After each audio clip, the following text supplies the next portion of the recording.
Investment മാനേജ്മെന്റുമായിട്ട് ബന്ധപ്പെട്ട മൂന്നാമത്തെ video അഥവാ തേർഡ് പാർട്ടാണ് നമ്മൾ ഡിസ്കസ് ചെയ്യുന്നത്. ഇതിൽ ഫസ്റ്റ് പാർട്ടിൽ നമ്മൾ ഇൻവെസ്റ്റ്മെന്റ് മാനേജ്മെന്റിന്റെ മീനിങ്, ദെൻ സെക്കൻഡ് പാർട്ടിൽ നമ്മൾ ഡിസ്കസ് ചെയ്തിട്ടുള്ളത് ഫാക്ടേഴ്സ് ഇൻഫ്ലുവൻസിങ് ഇൻവെസ്റ്റ്മെന്റ് എന്നുള്ളതാണ്. അപ്പോൾ ഈ രണ്ട് പാർട്ടും കണ്ടതിന് ശേഷം മാത്രം മൂന്നാമത്തെ പാർട്ടിലോട്ട് നിങ്ങൾ വരിക.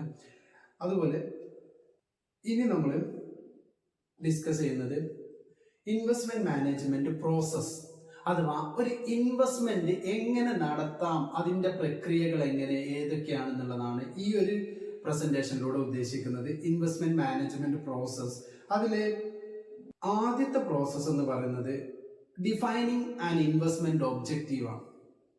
ഡിഫൈനിങ് ആൻഡ് ഇൻവെസ്റ്റ്മെന്റ് ഒബ്ജക്റ്റീവ് എന്നാൽ ഇൻവെസ്റ്റ്മെന്റ് നടത്തുന്ന വ്യക്തി തന്റെ ഇൻവെസ്റ്റ്മെന്റ് എന്ത് പർപ്പസിന് വേണ്ടിയിട്ട്, നമ്മൾ ഓരോരുത്തരും നമ്മുടെ കയ്യിലുള്ള പണം മാറ്റി വെക്കുന്നത് ഭാവിയിൽ ഒരു റിട്ടേൺ എക്സ്പെക്ട് ചെയ്തുകൊണ്ടാണ്. അപ്പൊ ഇത് എന്ത് പർപ്പസിന് വേണ്ടിയിട്ടാണ് ഇൻവെസ്റ്റ്മെന്റ് നടത്തുന്നത് എന്നതാണ് ഡിഫൈനിങ് ഇൻവെസ്റ്റ്മെന്റ് ഒബ്ജക്റ്റീവ് എന്നോട് ഉദ്ദേശിക്കുന്നത്. ചില ആളുകൾക്ക് 10-20 വർഷം കൊണ്ട് നേടിയെടുക്കാനുള്ള ഒബ്ജക്റ്റീവ് ആയിരിക്കും. ചില ആളുകൾക്ക് ഷോർട്ട് ടേം ഒബ്ജക്റ്റീവ് ആയിരിക്കും. ചില ആളുകൾക്ക് ഒരു വാഹനം വാങ്ങിക്കാം. ചില ആളുകൾക്ക് 5 വർഷം കഴിഞ്ഞിട്ടൊരു നല്ല വാഹനം വാങ്ങിക്കാം. അതല്ല, ചിലർക്ക് ഒരു 10-18 വർഷത്തിന് ശേഷം മക്കളുടെ വിവാഹമായിരിക്കാം. അതർക്ക് മറ്റുള്ളവർക്ക് അവരുടെ റിട്ടയർമെന്റ് ഏജിൽ അവർക്കുള്ള ഒരു റിട്ടയർമെന്റ് കോർപ്പസ്, ഒരു വലിയൊരു എമൗണ്ട് ഡെവലപ്പ് ചെയ്യുക, ആ വലിയൊരു എമൗണ്ടിൽ നിന്ന് ശിഷ്ടകാലം അവർ ജീവിക്കുക എന്നുള്ളതായിരിക്കും ഇവരുടെ ഇൻവെസ്റ്റ്മെന്റ് ഒബ്ജക്റ്റീവ്. എന്നാൽ ഈ ഇൻവെസ്റ്റ്മെന്റ് ഒബ്ജക്റ്റീവിന് അനുസരിച്ചുള്ള അസറ്റുകളിലാണ് ആ സമയത്ത് അവർ നിക്ഷേപിക്കേണ്ടത്. അതുകൊണ്ടാണ് ഈ ഒരു പോയിന്റ് ഇമ്പോർട്ടന്റ് ആയിട്ട് വരുന്നത്, ഇൻവെസ്റ്റ്മെന്റ് ഒബ്ജക്റ്റീവ് എന്ന് പറയുന്നത്. കാരണം ഷോർട്ട് ടേം ഒബ്ജക്റ്റീവ് ആയിട്ടുള്ള ആളുകൾക്ക് ഹൈ റിസ്ക് ഉള്ള ഇൻവെസ്റ്റ്മെന്റുകൾ നടത്താൻ പ്രയാസമാണ്. കാരണം ലോങ് ടേം ആണെങ്കിൽ അവർക്ക് മാർക്കറ്റിൽ ഹൈ റിസ്ക് ആണ്, അവർക്ക് റിസ്ക് എടുക്കാം. പക്ഷെ ലോങ് ടേമിലായതുകൊണ്ട് തന്നെ ഇവർക്ക് എന്ത് ചെയ്യാൻ പറ്റും, മാർക്കറ്റിൽ ഈ റിസ്കിനെ തരണം ചെയ്തുകൊണ്ട് ആ ഒരു ഇൻവെസ്റ്റ്മെന്റ് പ്രോഫിറ്റബിൾ ആക്കി മാറ്റാൻ കഴിയും. അപ്പൊ ഇൻവെസ്റ്റ്മെന്റ് ഒബ്ജക്റ്റീവ് എന്താന്നുള്ളത് കൃത്യമായിട്ട് ഡിഫൈൻ ചെയ്യണം. അതാണ് ഇതിലെ ആദ്യത്തെ സ്റ്റെപ്പ് എന്ന് പറയുന്നത്. നിങ്ങൾ ഇൻവെസ്റ്റ്മെന്റ് നടത്തുന്നതിന്റെ പിന്നിലുള്ള ഉദ്ദേശം എന്താണ്, നമ്മൾ ഏതൊരു പർപ്പസിന് വേണ്ടിയിട്ടും നമ്മൾ പണം മാറ്റി വെക്കാറുണ്ട്, ആ പർപ്പസ് എന്തിനു വേണ്ടിയിട്ടാണ് എന്നുള്ളതാണ് ആദ്യം നിങ്ങൾ തീരുമാനിക്കേണ്ടത്. രണ്ടാമത്തത്, ഇൻവെസ്റ്റ്മെന്റ് ഒബ്ജക്റ്റീവ് ക്ലിയർ ആയി കഴിഞ്ഞാൽ പിന്നീട് നിങ്ങൾ ചെയ്യേണ്ടത് അനലൈസിങ് സെക്യൂരിറ്റീസ് ആണ്. നിങ്ങളുടെ ആ ഒബ്ജക്റ്റീവ് നിങ്ങൾ ഉദ്ദേശിച്ച ആ വർഷം കൊണ്ട് നേടിയെടുക്കാൻ കഴിയുന്ന സെക്യൂരിറ്റീസുകൾ, ഷെയർസുകൾ, നിങ്ങൾക്ക് വേണമെങ്കിൽ ലോങ് ടേം ഇൻവെസ്റ്റ്മെന്റ് ആയിട്ട് ലാൻഡ് ഒക്കെ പരിഗണിക്കാം. അതല്ലെങ്കിൽ ഫിനാൻഷ്യൽ ഇൻവെസ്റ്റ്മെന്റുകൾ നിങ്ങൾക്ക് പരിഗണിക്കാം. ഫിനാൻഷ്യൽ സ്റ്റോക്ക് മാർക്കറ്റ് ഇൻവെസ്റ്റ്മെന്റുകളാണ് നാം ഫിനാൻഷ്യൽ ഇൻവെസ്റ്റ്മെന്റ്. നിങ്ങൾക്ക് ഗോൾഡിൽ ഇൻവെസ്റ്റ് ചെയ്യാം, ആന്റിക്സിൽ ഇൻവെസ്റ്റ് ചെയ്യാം. ഇനി നോൺ ട്രാൻസ്ഫറബിൾ ആയിട്ടുള്ള നമ്മുടെ പോസ്റ്റ് ഓഫീസുകളിൽ, ഫിക്സഡ് ഡെപ്പോസിറ്റുകളിലൊക്കെ നിങ്ങൾക്ക് ഇൻവെസ്റ്റ് ചെയ്യാം. സോ ഇവിടെ ചെയ്യേണ്ടത്, നിങ്ങൾക്ക് ആദ്യം ഒരു ഒബ്ജക്റ്റീവ്സ് നിങ്ങൾ സെറ്റ് ചെയ്യുന്നു. ദെൻ ആ ഒബ്ജക്റ്റീവ്സിന്റെ ബേസിൽ നിങ്ങൾക്ക് ആദ്യം ആ ഒബ്ജക്റ്റീവ്സ് നേടിയെടുക്കാൻ വേണ്ടിയിട്ട് നിങ്ങളുടെ പണം, നിങ്ങളുടെ ഹാർഡ് ഏൺഡ് മണി എവിടെയൊക്കെ നിക്ഷേപിക്കണം എന്നുള്ളത് തീരുമാനിക്കുകയാണ് രണ്ടാമത്തെ സ്റ്റെപ്പിലൂടെ ചെയ്യുന്നത്. അതിനു വേണ്ടിയിട്ടുള്ള ഓരോ സോഴ്സുകൾ, സപ്പോസ് നിങ്ങൾ ഇക്വിറ്റിയിൽ നിക്ഷേപിക്കുകയാണെങ്കിൽ ഇതിന് എത്രത്തോളം റിസ്ക് ഉണ്ട്, എത്രത്തോളം റിട്ടേൺ പ്രൊവൈഡ് ചെയ്യും. ഡെപ്റ്റ്, ഡിബഞ്ചർ, ബോണ്ടുകളിൽ നിക്ഷേപിക്കുകയാണെങ്കിൽ അതിൽ നമ്മൾ എത്ര നിക്ഷേപിക്കേണ്ടി വരും, എത്ര എമൗണ്ട് ഇടേണ്ടി വരും, അത് എത്ര കാലത്തോട്ട്, അതിന് എത്ര പലിശ കിട്ടും എന്നുള്ളത്. ഇനി അതല്ല, റിയൽ എസ്റ്റേറ്റ് മേഖലയിലാണെങ്കിൽ അതിൽ വരുന്ന ഹ്യൂജ് ഇൻവെസ്റ്റ്മെന്റ് എത്രയാണ്, വലിയൊരു എമൗണ്ട് അതിൽ ഇൻവെസ്റ്റ്മെന്റ് വരും, അത് എത്രയാണ്, അതിന് എത്ര റിട്ടേൺ കിട്ടും, ഭാവിയിൽ അത് എത്ര രൂപക്ക് റീസെയിൽ ചെയ്യാം അല്ലെ സെല്ല് ചെയ്യുക എന്നുള്ളതൊക്കെയാണ് നമ്മൾ അതിൽ മനസ്സിലാക്കേണ്ടത്.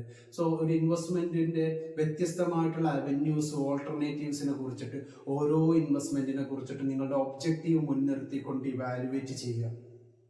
ഇതിന് ഷെയർ മാർക്കറ്റിലോട്ട് വരുന്ന സമയത്ത് നിങ്ങൾക്ക് 2 തരം അനാലിസിസുകൾ യൂസ് ചെയ്യാൻ പറ്റും. അത് അടുത്ത വീഡിയോകളിൽ നമുക്ക് ഡിസ്കസ് ചെയ്യാം. ഫണ്ടമെന്റൽ അനാലിസിസുകളൊന്നും ടെക്നിക്കൽ അനാലിസിസ് ഒന്നും. ഒരു കമ്പനിയുടെ ഫൈനാൻഷ്യൽ സൗണ്ട്നെസ്, അത് ഫണ്ടമെന്റലി സ്ട്രോങ് ആണോ, അതിന്റെ ലോങ് ടേം സസ്റ്റൈനബിലിറ്റി എത്രത്തോളം ഉണ്ട്, അതല്ലെങ്കിൽ ലോങ് ടേം ആയിട്ട് അതിന് ലൈഫ് എത്ര ഉണ്ട് എന്ന് മനസ്സിലാക്കാൻ വേണ്ടിയിട്ട് നമുക്ക് ഫണ്ടമെന്റൽ അനാലിസിസ് ഉപയോഗിക്കാം. അത് നിങ്ങൾ ഒന്നുകിൽ ഉയർന്ന ക്ലാസ്സുകളിൽ, ഇത് കേൾക്കുന്ന വിദ്യാർത്ഥികൾ degree first year, second year വിദ്യാർത്ഥികളാണെങ്കിൽ നിങ്ങളുടെ തേർഡ് ഇയർ പീരീഡിലൊക്കെ നിങ്ങൾ ratio analysis, fund flow analysis, cash flow analysis ഒക്കെ പഠിക്കുന്നുണ്ട്. PG വിദ്യാർത്ഥികളാണെങ്കിൽ നിങ്ങളുടെ ഡിഗ്രി കാലയളവിൽ ഒരുപാട് റേഷ്യോസ് നിങ്ങൾ ഇതുമായിട്ട് ബന്ധപ്പെട്ട് പഠിച്ചിട്ടുണ്ടാവും.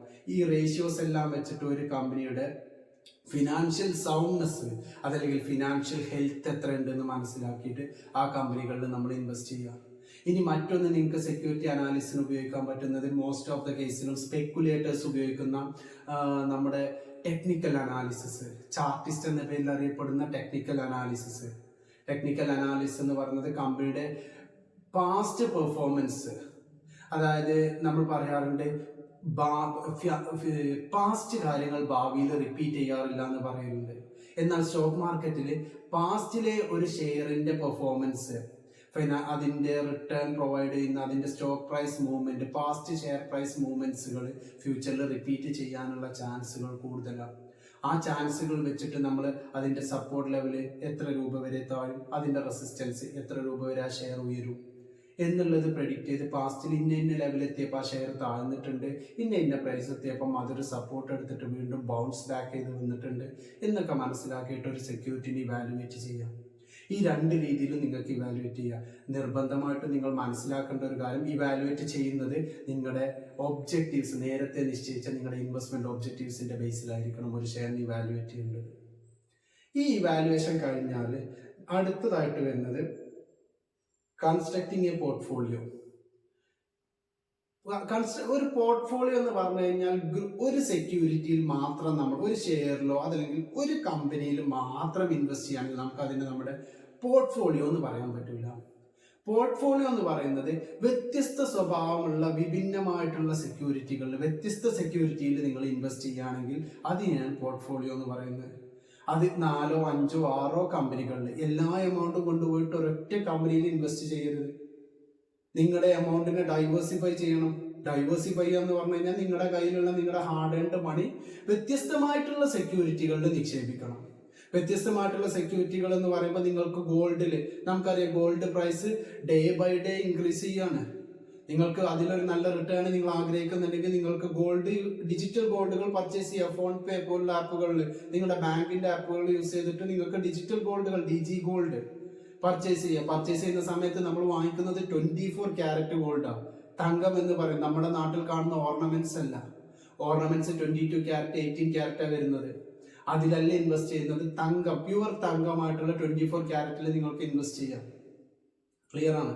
അതർവൈസ് നിങ്ങൾ ആഭരണങ്ങളിൽ ഇൻവെസ്റ്റ് ചെയ്യുകയാണെങ്കിൽ അതിൽ 14-15% പണിക്കൂലി എന്നുള്ള ഇനത്തിൽ നമ്മുടെ ജ്വല്ലറികൾ ഈടാക്കുന്നുണ്ട്. അപ്പൊ നിങ്ങൾ 1 ലക്ഷം രൂപയുടെ സ്വർണം, 1 ലക്ഷം രൂപ നിങ്ങൾ ജ്വല്ലറിയിൽ ബില്ല് കൊടുത്തിട്ടുണ്ടെങ്കിൽ നിങ്ങൾക്ക് ആക്ച്വലി കിട്ടുന്ന സ്വർണം എന്ന് പറയുന്നത് 86,000 രൂപയുടെ സ്വർണ്ണമുള്ളൂ. നിങ്ങൾ വിചാരിക്കും 1 ലക്ഷം രൂപയുടെ സ്വർണ്ണമാണ്. ആ സ്വർണ്ണം അപ്പൊ തന്നെ അവിടെ ജ്വല്ലറിയിൽ മറിച്ച് വിൽക്കുകയാണെങ്കിൽ നിങ്ങൾക്ക് കിട്ടുന്നത് 86,000 രൂപയുള്ളൂ. 14% അവിടെ എന്താണ്, അവരുടെ പണിക്കൂലിയാണ്.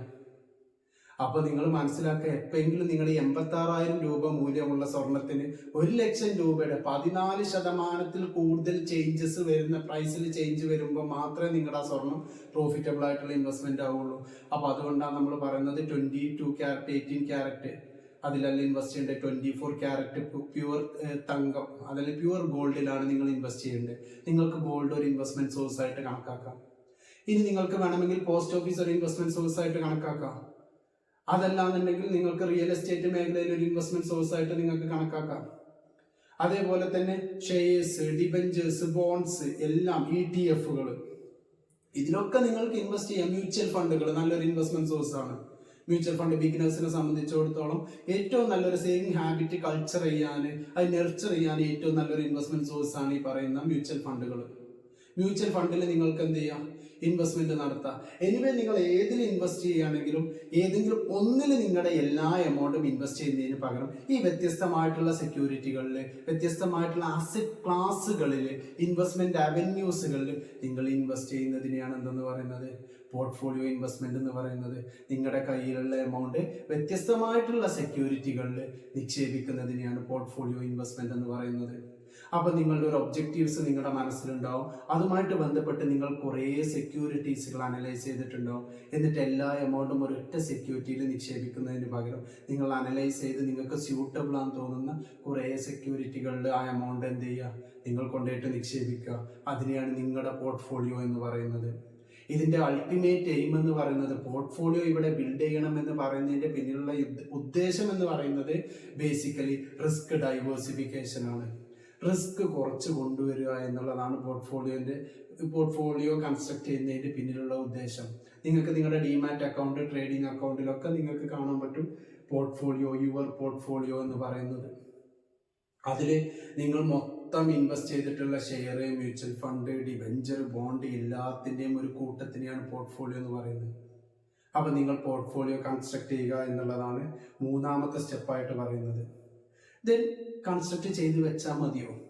അവിടെയാണ് നമ്മൾ അതിൻ്റെ അടുത്ത സ്റ്റെപ്പായിട്ടുള്ള ഇവാലുവേറ്റിംഗ് പോർട്ട്ഫോളിയോ എന്ന് പറയുന്ന ഈ ഒരു പോയിന്റ് നമ്മൾ എക്സ്പ്ലെയിൻ ചെയ്യുന്നത്. ഇവാലുവേറ്റിംഗ് പോർട്ട്ഫോളിയോയിൽ നമുക്ക് ഒരുപാട് ടെക്നിക്കുകളുണ്ട്. Sharpe ratio, Treynor ratio, Fama ഡീകോമ്പോസിഷന്, ജെൻസൺ ഇൻഡെക്സുകൾ, ഇതിനെക്കുറിച്ചൊക്കെ ഡീറ്റെയിൽഡ് ആയിട്ട് നമുക്ക് വരും വീഡിയോകളിൽ ചെയ്യാം. ഡീറ്റെയിൽഡ് ആയിട്ട് ചെയ്യാന്ന് പറയുന്നത് ഈ വീഡിയോൻ്റെ ലെങ്ത്തും അതുപോലെ തന്നെ ഇതിൻ്റെ ബേസിക്സ് ആണ് നമ്മളിപ്പോൾ ഡിസ്കസ് ചെയ്യുന്നത്. അതുകൊണ്ടാണ് ഇവിടെ പറയാത്തത്. ഈ റേഷ്യോസുകളെല്ലാം വെച്ചിട്ട് നിങ്ങളുടെ പോർട്ട്ഫോളിയോ, നിങ്ങൾ ഇപ്പോൾ ഇൻവെസ്റ്റ് ചെയ്ത നിങ്ങളുടെ 1 ലക്ഷം രൂപ, വ്യത്യസ്തമായിട്ടുള്ള അസറ്റുകളിൽ നിങ്ങൾ നിക്ഷേപിച്ച ഈ 1 ലക്ഷം രൂപ നിങ്ങൾ ഉദ്ദേശിച്ച റിട്ടേണിലോട്ട് നിങ്ങൾ എക്സ്പെക്ട് ചെയ്ത പോലെ തന്നെയാണ് മുന്നോട്ട് പോകുന്നത് എന്നുള്ളത് നിങ്ങൾ ഇവാലുവേറ്റ് ചെയ്യണം. പോർട്ട്ഫോളിയോ ഇവാലുവേറ്റ് ചെയ്യണം. അതല്ലാന്നുണ്ടെങ്കിൽ നിങ്ങളുടെ ഒരു പീരീഡ് കഴിഞ്ഞിട്ട് നിങ്ങൾ എടുത്തു നോക്കുന്ന സമയത്ത് ഈ പോർട്ട്ഫോളിയോയിൽ ചിലതൊക്കെ നെഗറ്റീവായ റിട്ടേൺ നിങ്ങൾക്ക് പ്രൊവൈഡ് ചെയ്യാം നിങ്ങളുടെ പോർട്ട്ഫോളിയോയിൽ.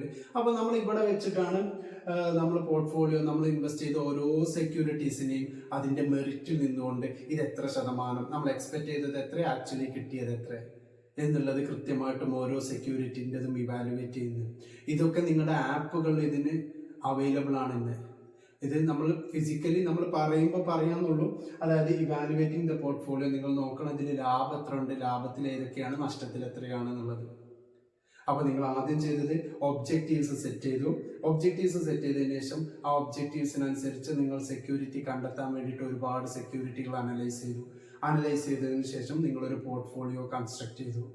ആ പോർട്ട്ഫോളിയോയുടെ പെർഫോമൻസ് നിങ്ങൾ ഇവാലുവേറ്റ് ചെയ്തിട്ട് ലാസ്റ്റ് ഫംഗ്ഷൻ എന്ന് പറയുന്നത് റിവൈസിങ് ദ പോർട്ട്ഫോളിയോ റിവൈസ് ചെയ്യുന്നു എന്ന് പറഞ്ഞു കഴിഞ്ഞാൽ ഇവാലുവേഷൻ്റെ സമയത്ത് നമുക്ക് മനസ്സിലാക്കി ഇതിൽ ചില സെക്യൂരിറ്റീസുകൾ അല്ലെങ്കിൽ ചില അസറ്റുകൾ നഷ്ടത്തിലാണ്, അത് ഭാവിയിൽ പ്രോഫിറ്റിലോട്ട് വരും എന്നുള്ള എക്സ്പെക്ടേഷൻ ഉണ്ടെങ്കിൽ നിങ്ങൾക്ക് അവിടെ ഹോൾഡ് ഓൺ ചെയ്യാം. അതല്ലാന്നുണ്ടെങ്കിൽ നിങ്ങൾ നിങ്ങളുടെ അസറ്റ് സെല്ല് ചെയ്തിട്ട് പുതിയത് എന്ത് ചെയ്യണം, നിങ്ങൾ വാങ്ങിക്കണം. സ്റ്റോക്ക് മാർക്കറ്റിനെ സംബന്ധിച്ച് ഇൻവെസ്റ്റ്മെന്റ് നടത്താൻ വേണ്ടി ഏറ്റവും നല്ല പീരീഡ് എന്ന് പറയുന്നത് നമ്മൾ മാർക്കറ്റ് ക്രാഷ് ആവുന്ന, അല്ലെങ്കിൽ മാർക്കറ്റിൽ ഏതൊരു മാർക്കറ്റ് ഒരു അപ് ട്രെൻഡിൽ പോകുന്ന സമയത്ത് നമ്മൾ ഷെയർ പിക്ക് ചെയ്യുന്നതിനേക്കാളും നല്ലത് അതിനൊരു ബ്രീത്തിങ് സ്പേസ് ഉണ്ട്, അതിനൊരു കറക്ഷൻ വരാറുണ്ട് മാർക്കറ്റിൽ. ആ കറക്ഷൻ്റെ സമയത്ത്, കറക്ഷൻ എന്ന് പറഞ്ഞു കഴിഞ്ഞാൽ ബിഗിനേഴ്സിനെ സംബന്ധിച്ച് ഞാൻ പറഞ്ഞത് ഷെയർ അപ് ട്രെൻഡിൽ മൂവ് ചെയ്യുകയാണെങ്കിൽ അതിനിടയിൽ വരുന്ന ചെറിയ ചെറിയ ഡൗൺ ട്രെൻഡുകളെയാണ് കറക്ഷൻ എന്ന് പറയുന്നത്.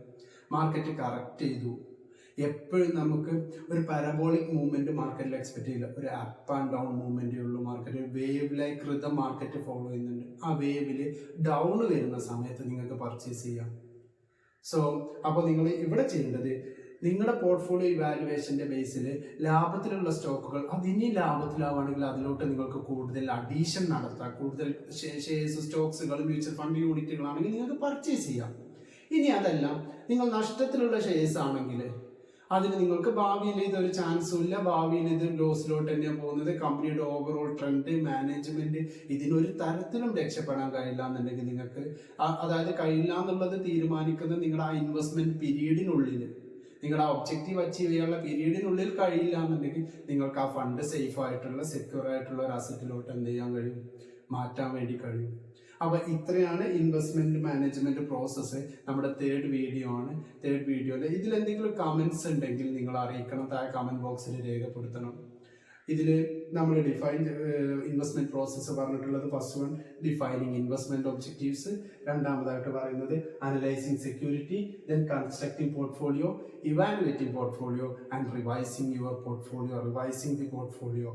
ഇത്രയാണ് നമ്മൾ ഇൻവെസ്റ്റ്മെന്റ് പ്രോസസ്സായിട്ട് കണക്കാക്കാറുള്ളത്. ഇനി അക്കാഡമിക് തലങ്ങളിലോട്ട് വരുമ്പോൾ ഈ ഒരു ക്വസ്റ്റ്യന് നോർമലി നമ്മൾ യൂണിവേഴ്സിറ്റി എക്സാമിന് എക്സ്പെക്ട് ചെയ്യാറുണ്ട്.